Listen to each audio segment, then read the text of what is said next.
recovery strategy for data centers and things like that. Thank everybody for being here. It's quite late, Friday. And I'm Xiaoshu Lu. I work in the University of Vaasa in Finland as a professor. Yeah, let's see this. Okay, so I talk a little bit about Vaasa. Vaasa is located in a little bit northern part from Helsinki, about 300 kilometers. So it has been considered as the, let's say, the largest energy technology hub in the Nordic country. So it's about, let's say that 60,000 people there, living there, small town, mainly university there, also has an ABB.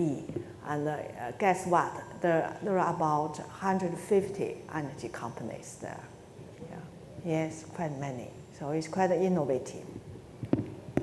So I'm talking, so this, my talk is a little bit different from previous one. So I'm talking about data center, and this is one of our, let's say that project we have done earlier, and I have been very much interested in data center.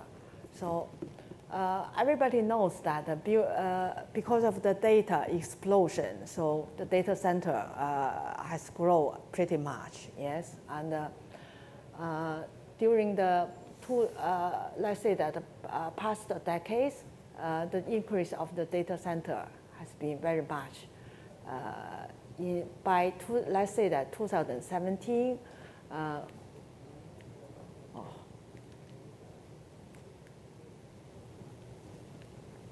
so it's estimated it's over 8 million data centers, and consumed in 2017 about 400 TWh, this electricity.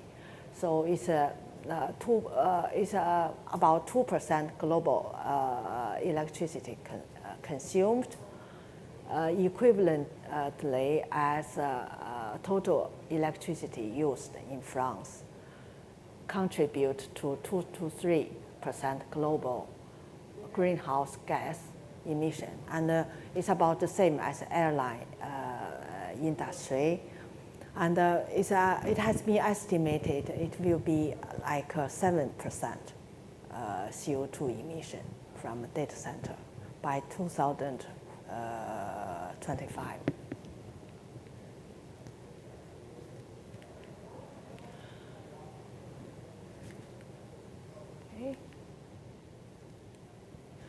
Okay, so that's the problem.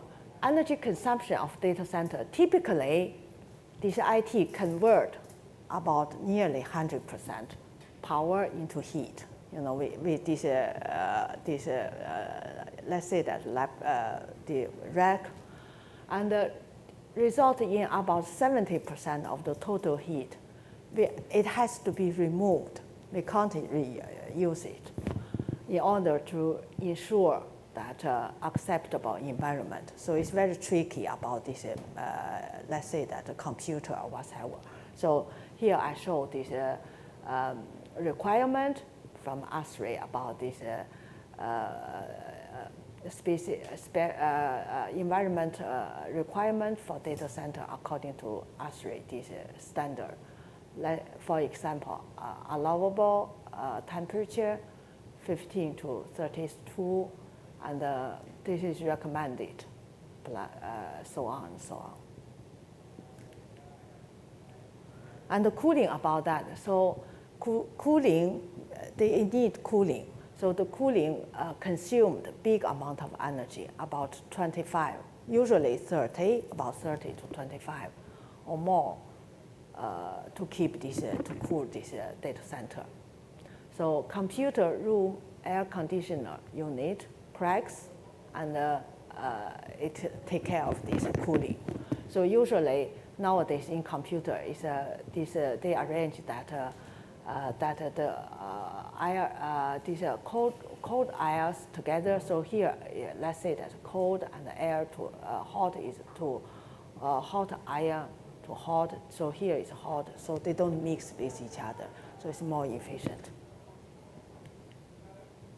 And for that, they also use this air distribution. So this air distribution network usually has 9 kind of,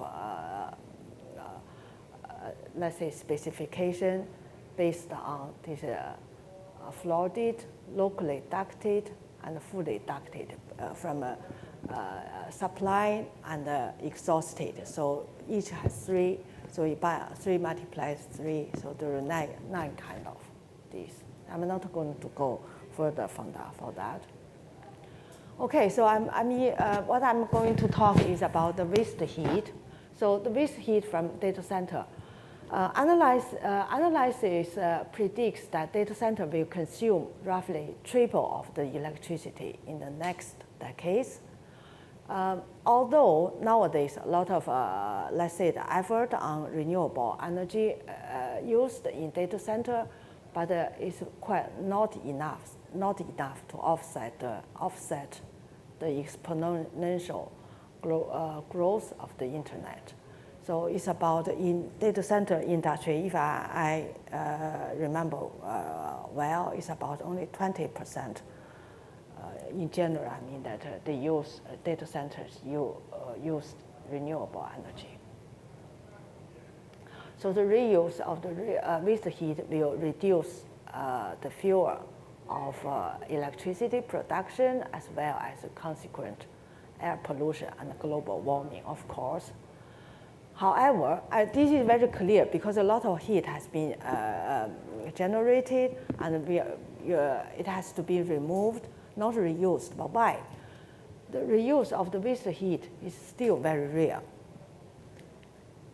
There are a couple of reasons. One, I think the biggest reason is the low temperature from the, let's say that the computer is only 20 degrees, low graded. It's very difficult to use. And so this is one reason, the main reason. Second is it's difficult to fully reuse data centers waste heat because of the seasoning, because of the seasons. So for example, in June, the monthly heat demand is very, very low. So the space heating plus domestic hot water is from square meters is only 3 kilowatt-hour for apartment block. This is we studied in Helsinki in Finland. So for relatively, let's say, a not big data center, 5 megawatt data center, to maintain that, to use that heat, it needs 15,000 apartment. So let's say that each is 70 square meters. So to use this waste heat, this is not very feasible. Also, piping and so on, very expensive.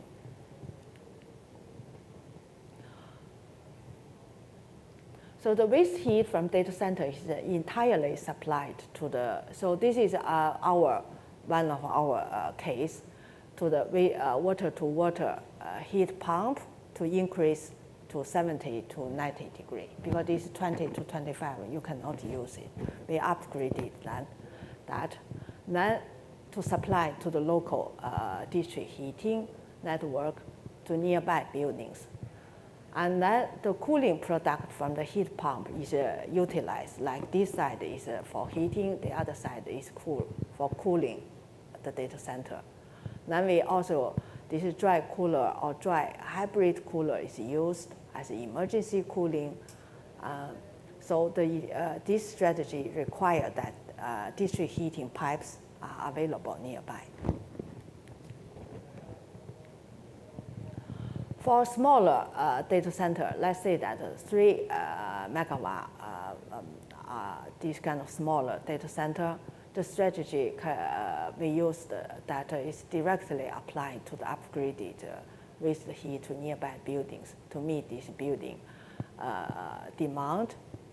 And the key here I would like to mention is this strategy demand a collaboration between data center owner, energy company, if the recovered waste heat need to be supplied to the local district heating network. We have to negotiate with the price and so on. There's a lot of very complicated business model involved.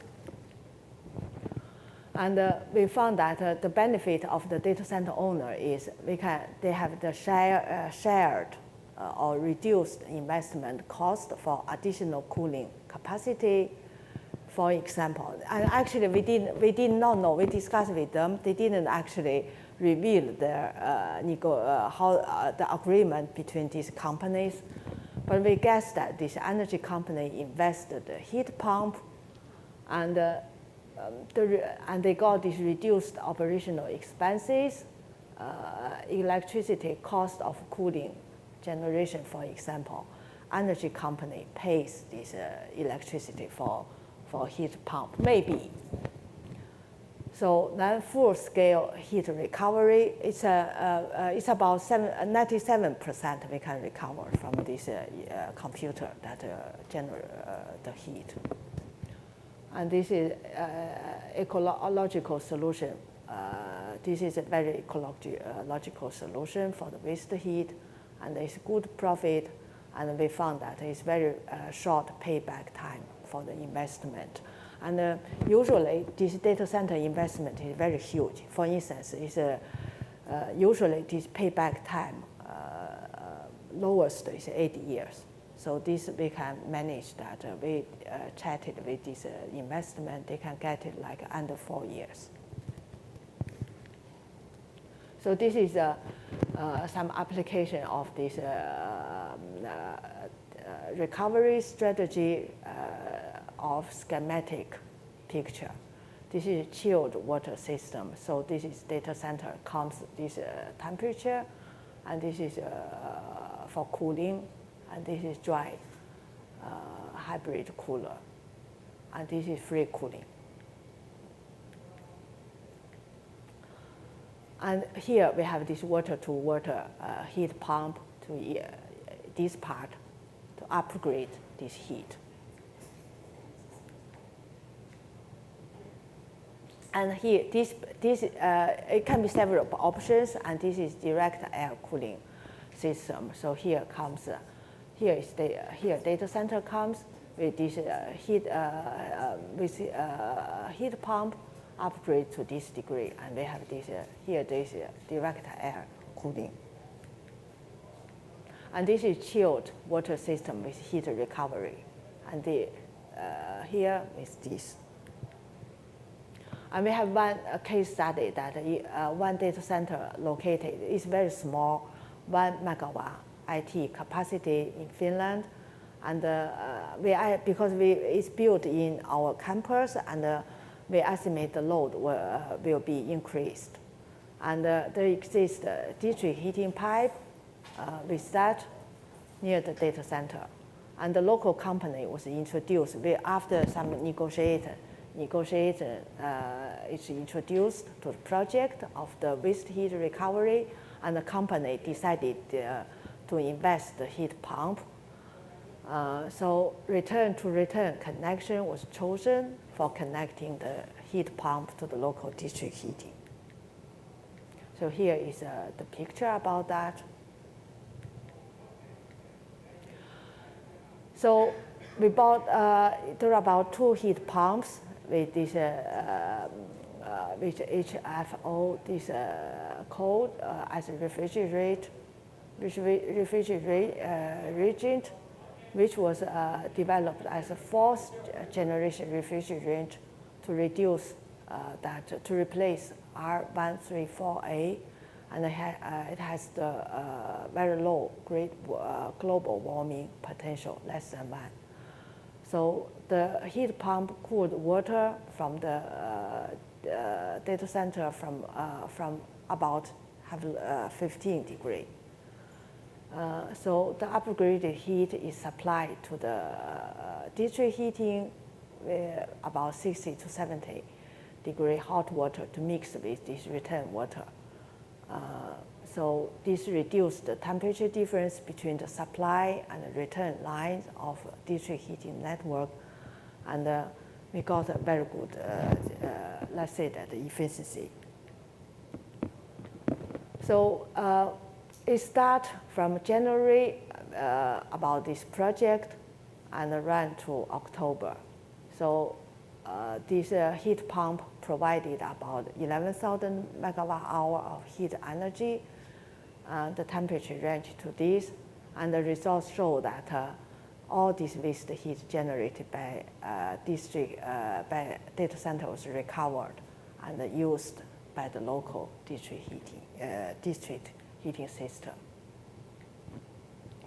So the conclusion is this novel heat recovery strategy is applicable in practice and can bring benefit for both data center owner and energy company. The thing is, it's very, actually technically it's not very novel, but it's very, for the whole, let's say that the package of this application, that is novel, involving different companies, heat pump or investors, and so on. So it's difficult for data center owner alone to invest and maintain this profit, the kind of recovery system. So this strategy encourage energy company to be involved in this kind of heat recovery system, data center with heat recovery project.